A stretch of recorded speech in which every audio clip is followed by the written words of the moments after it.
Hello दोस्तों, आज मैं लेके आया हूँ एक अद्भुत कहानी सिर्फ आपके लिए। बुद्ध पूर्णिमा के इस शुभ अवसर पे आज मैं सुनाने जा रहा हूँ गौतम बुद्ध की अद्भुत कहानी। ऐसे तो गौतम बुद्ध के नाम पे कई सारी कहानियाँ प्रचलित है, परंतु सच्चाई को आज तक कोई नहीं जान पाया है। आज मैं आपको सच्चाई से रूबरू कराने जा रहा हूँ, उस सच्चाई से जिसमें एक आम लड़का अपनी वास्तविकता को जानता है। ये घटना उस समय का है जब कलयुग की शुरुआत चरम सीमा पे थी और हमारे राज्य पर राजाओं महाराजाओं का शासन था। गौतम बुद्ध के पिता एक राजा थे और गौतम बुद्ध खुद एक राजकुमार। हमारी कहानी की शुरुआत होती है उस समय से जब गौतम बुद्ध का जन्म हुआ था।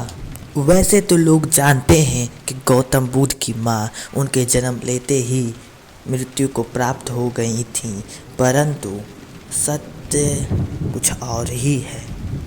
गौतम बुद्ध के लगभग 3 से 4 साल की उम्र में उनकी माता का देहांत हो गया था।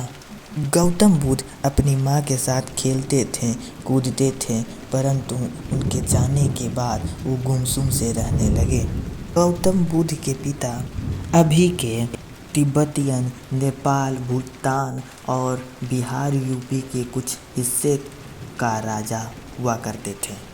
कोई भी मनुष्य या तो बाहर की दुनिया में खो जाता है या अंदर की दुनिया में।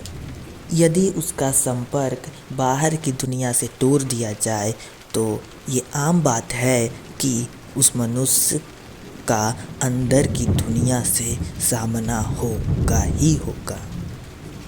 उनके माँ के देहांत होने के बाद वो गुमसुम से रहते थे और अपने बाग बगीचे में घूमते टहलते रहते थे। गौतम बुद्ध के पिता नहीं चाहते थे कि गौतम बुद्ध का सामना उनके राज्य के समस्याओं से या दुनिया के समस्याओं और कठिनाइयों से हो। वह चाहते थे कि गौतम बुद्ध हमेशा एक अच्छे राजा बनकर एक ऐशो आराम की ज़िंदगी व्यतीत करें, परंतु प्रकृति को ये कहाँ ही मंजूर था।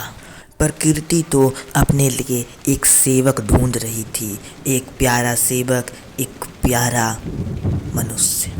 प्रकृति को भी गौतम बुद्ध से प्यारा इंसान और कहाँ मिल सकता था।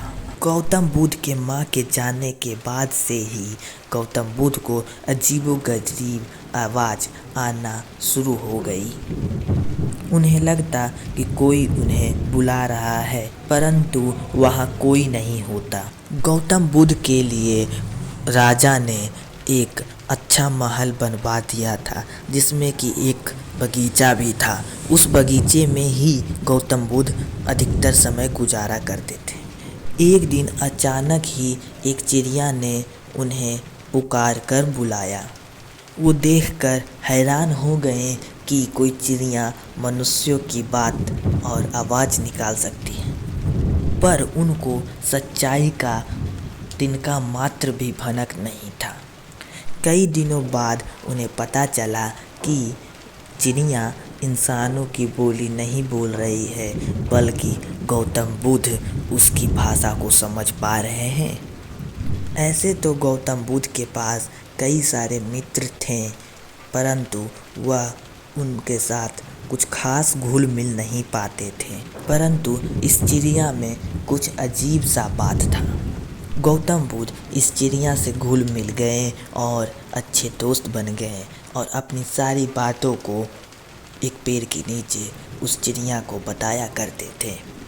एक दिन गौतम बुद्ध के पिता यह दृश्य को देख लेते हैं और वह बहुत खुश होते हैं कि गौतम बुद्ध एक चिड़िया का देखभाल कर रहा है।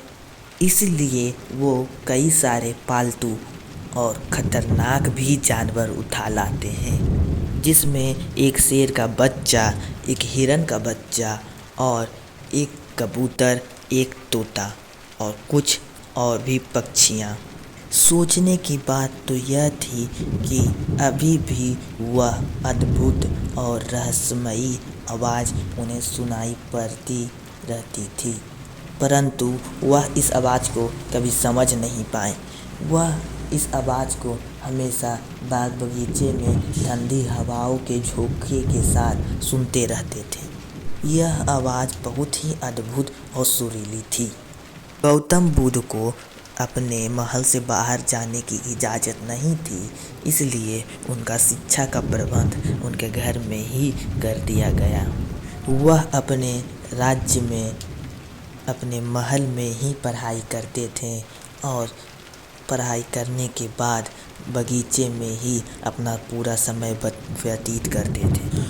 उस बगीचे की खास बात यह थी कि किसी भी पक्षी और पशु में लड़ाई झगड़ा नहीं होता था, यहाँ तक कि शेर भी हिरण को नहीं मार कर खाता था।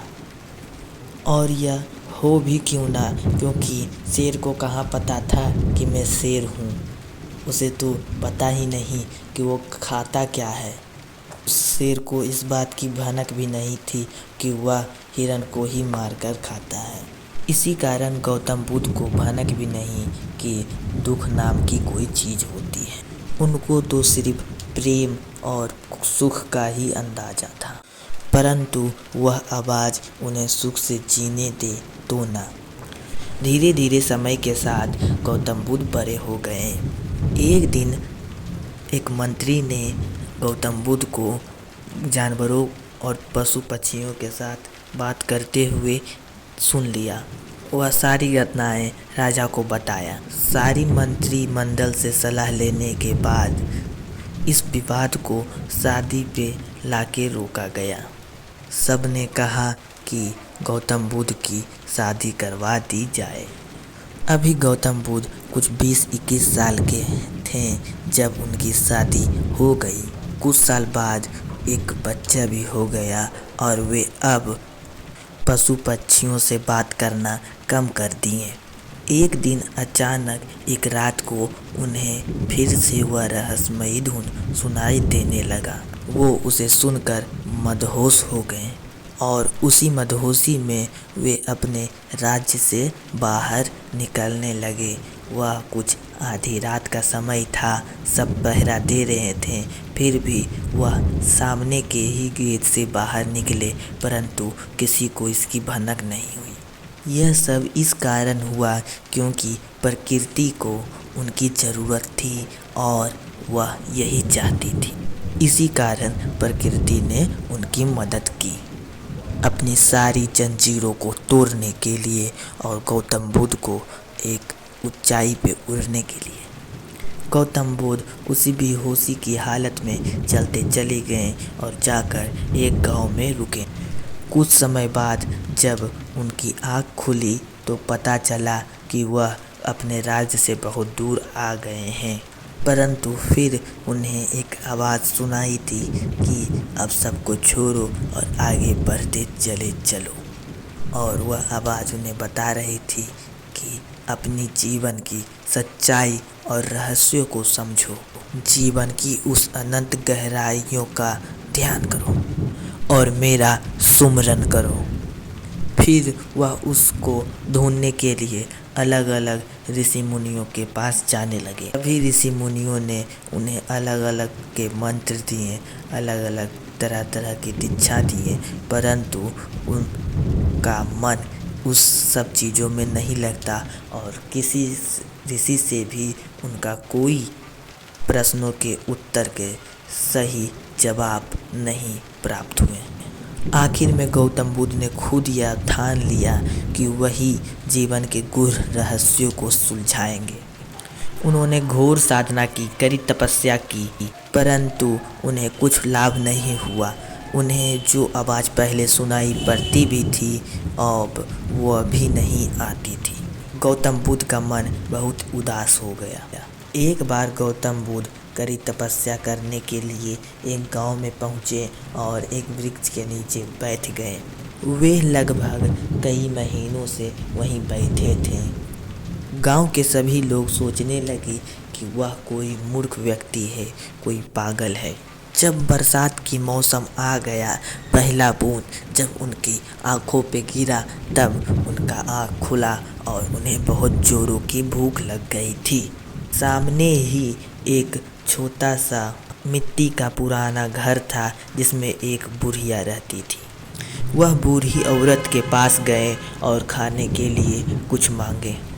उन्हें खाना तो मिल गया, पर अगले ही पल पूरे गांव में शोर हो गई कि वह आदमी मूर्ख नहीं, एक तपस्वी है। दूसरे ही दिन लोग उनके पास आने लगे और उनसे क्षमा मांगने लगे कि मुझे माफ़ कर दीजिए कि मैंने आपको पागल समझा। गौतम बुद्ध ने उन्हें माफ़ कर दिया और फिर से अपनी ध्यान में बैठ गए। एक दिन ऐसा आ ही गया जब उन्हें वह ध्वनि फिर से सुनाई दी और अपनी सच्चाइयों को बताई, और अब गौतम बुद्ध को सच्चाई से रूबरू हो गई थी। गौतम बुद्ध को अब अनंत ज्ञान का भंडार प्राप्त हो गया और ज्ञान की सच्चाइयों से वह पर्दा उठ गया था, जो पर्दा बचपन से उनकी आँखों पे लगा हुआ था। उसी दिन से गौतम बुद्ध ने प्रकृति की देखभाल करना शुरू कर दिया और सबको उस प्रकृति की मदद और सहायता के लिए उत्साह बढ़ाने लगे। इसी समय से उनका एक नया जीवन शुरू हो गया, मानो कि उनका पुनर्जन्म हुआ हो। गौतम बुद्ध अपने अंत समय तक अपने उस ज्ञान का प्रचार करते रहें, उस ज्ञान को बांटते रहें, जिसके जरिए उनके कई सारे भक्त हो गए थे। जब उनका मरने का वक्त आया तब सारे भक्त उदास हो गए और पूछने लगे, अब हम क्या करें, अब क्या करें। गौतम बुद्ध ने कहा, आपको चिंता लेने की ज़रूरत नहीं, एक समय फिर से ऐसा आएगा जब बुद्ध फिर से आएंगे।